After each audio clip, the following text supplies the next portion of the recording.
Welcome back after the break. You are watching Salam Pakistan और हम अपने शो के जो लास्ट सेगमेंट है उस पे आ चुके हैं। हम बात करेंगे लिटरेचर की और किस तरीके से जो उर्दू है वो कितनी इम्पॉर्टेंट है और उर्दू पोइट्री के हवाले से। बिल्कुल ऐसा ही है। और जो हमारे साथ इस वक्त गेस्ट मौजूद हैं, अगर उनके तारुफ की बात की जाए तो वो किसी तारुफ के मोहताज तो नहीं हैं, लेकिन उन्हें पाकिस्तान और पाकिस्तान से बाहर दुनिया में एक बड़ा नाम जाना जाता है। अगर हम उर्दू अदब की बात करते हैं, उनकी 25 से ज़ायद किताबें हैं जो शाया हो चुकी हैं, और उसके साथ ही साथ अगर बात की जाए तो 50 मुख्तलिफ़ ज़ुबानों में इनकी किताबों के तराजुम भी हो चुके हैं। मुख्तलिफ़ अवार्ड्स पाकिस्तान में और दुनिया भर से ये इनके एजाज़ में आ चुके हैं। लेकिन उसके साथ ही साथ अगर इनकी बात की जाए ख़ुसूसी तौर पर, तो इन्होंने हथियारों और जंगों के ख़िलाफ़ भी किताबें लिखी हैं ताकि अमन व अमान किसी भी मुल्क में कायम रहे। हम बात कर रहे हैं डॉक्टर जवाज़ जाफ़री की। अस्सलाम वालेकुम and welcome to the show. अस्सलाम वालेकुम। एंड डॉक्टर जवाज़, जब मैं स्टार्ट ही इसी चीज़ से लेना चाहूँगी कि कितना ज़रूरी है, जिस तरीके से आपने उर्दू के पोइट हो के आपकी इंटरनेशनली मतलब 50+ लैंग्वेजेस जो हैं उसमें ट्रांसलेशन हुई है, तो कितना ज़रूरी है कि अपनी ज़ुबान में लिखना और उस चीज़ को अपनाना और दुनिया भर में उस चीज़ से अपने आप को रिप्रेजेंट करना कि हम पाकिस्तानी हैं और हम पाकिस्तान को ही रिप्रेजेंट कर रहे हैं। ये बहुत उम्दा सवाल है, इसलिए कि अब दुनिया उस तरह की नहीं रही जैसे हमारी पहली सीनियर नस्लों की थी। हमारी सीनियर नस्ल लिखती थी और ज़्यादा से ज़्यादा वो अपनी ज़बान में शाया कर देती थी। मगर जिस दुनिया में हम रहते हैं, अब ना सिर्फ दुनिया बहुत करीब आ गई, हथेली पे आ गई है, और वो जो शायर आपस में समझते थे कि मेरा मुकाबला इनसे है या इनसे है, वो बात भी ख़त्म हो गई है। अब आप दुनिया में के किस कोने खुदरे में क्या लिखा जा रहा है वो आपके बिल्कुल सामने है, और आपका कंपटीशन भी, जो आपके लिखी हुई तहरीरें हैं उनका कंपटीशन भी इंटरनेशनल सतह पे हो गया है। हमारे लिए सोशल मीडिया की वजह से दूसरों तक पहुंचना आसान है। और उर्दू लिटरेचर का एक मसला हमेशा ये रहा है कि इंटरनेशनली उसकी पेशकश जो है वो ना होने के बराबर रही है। हमारे यहाँ ज़्यादा से ज़्यादा गालिब के या फैज़ के या मीर के कुछ तराजुम आपको मिलते हैं, वो भी टोटल तराजुम नहीं है, उनमें से मुंतखब हिस्से जो हैं कोई ना कोई कर देता है।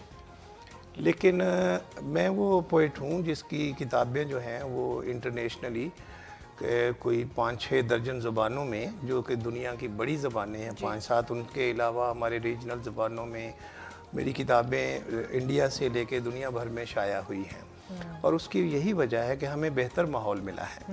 बिल्कुल सही कह रहे हैं। मतलब वही बात है कि अपने टैलेंट को बताने का एक मौका मिलना, ये भी बहुत बड़ी बात है। बिल्कुल यानी अब ये देखिए ना कि ज़रूरी थोड़ी होती कि जो चीज़ अंग्रेज़ी में छपती है वो बहुत बड़ी होती है। अंग्रेज़ी में बड़ी घटिया तहरीरें छपती हैं। ऐसे ही है, बिल्कुल ठीक है ना।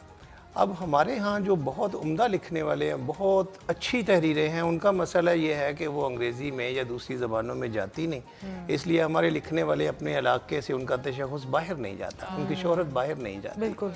तो अब हमारे पास मौक़े हैं, और वो भी इसलिए कि अगर हम उस तरह के मौज़ूआत, वो सब्जेक्ट, वो कंटेंट लें जो दुनिया जिसमें इंटरेस्ट ले रही हो, तो फिर ही दुनिया हमें पढ़ेगी।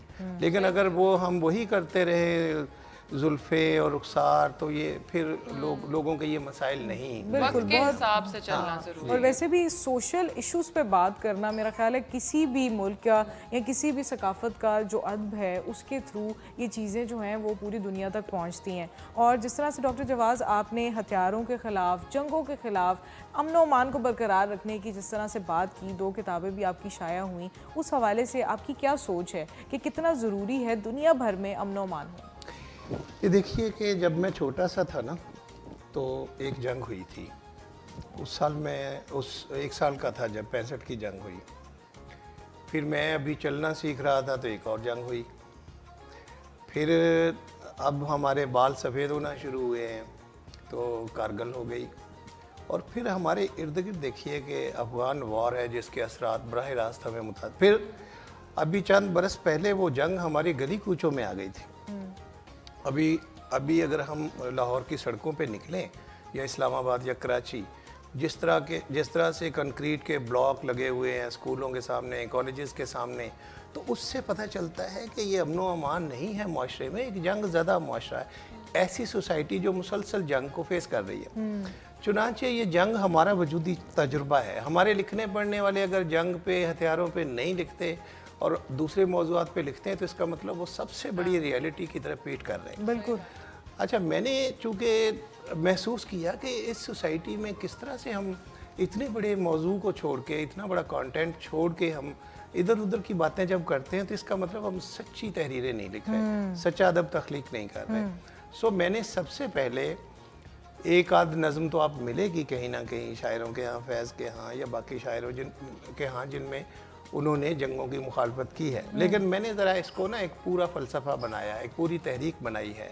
मैंने इस रीजन में मैं पहली आवाज़ हूँ जिसने इस रीजन से में जंग के ख़िलाफ़ बात की है, हथियारों के ख़िलाफ़ बात की है, अमन के लिए बात की है, मोहब्बत के लिए, इंटरनेशनल हारमनी के लिए। अच्छा, जितनी हम जंगों पे पैसा खर्च कर रहे हैं, हथियारों पे पैसा खर्च कर रहे हैं, ये हमारा गौरी आ रहा है और ये फलाना आ रहा है और गजनवी आ रहा है, तो इनकी बजाय ये जो चीज़ें हैं, दूसरी तरफ देखें ज़िंदगी, लोग भूखे हैं, लोग ख़ुदकुशियाँ कर रहे हैं, लोगों के पास तालीम नहीं, बच्चे पढ़ने की उम्र में, देखिए जो इस्लामाबाद में वो वाक़या हुआ छोटी बच्ची का, वो जज साहब की बीवी ने जो मारा है उस बच्ची को, तो अगर हम ये आवाज़ें नहीं उठाएंगे, इस तरह के इश्यूज़ को नहीं एड्रेस करेंगे, तो इसका मतलब क्या है कि अगर हम हथियार नहीं बनाएं, सुलह सफाई से रहें, सारी दुनिया भी तो रह रही है सुलह से, हम भी अपने ताल्लुकात नॉर्मलाइज कर लें, तो वो पैसा फिर हमारी तरफ आएगा। फिर ये बच्चियां घरों में काम नहीं करेंगी, फिर ये जो स्कूल टाइम में वर्कशॉपों पे काम नहीं करेंगे बच्चे, पानी बसों में नहीं बेचेंगे, ठीक है ना, ईंटें नहीं बनाएंगे भट्टों पे, तो फिर ज़रा हमारा तर्ज़ ज़िंदगी, मयार ज़िंदगी बेहतर हो जाएगा।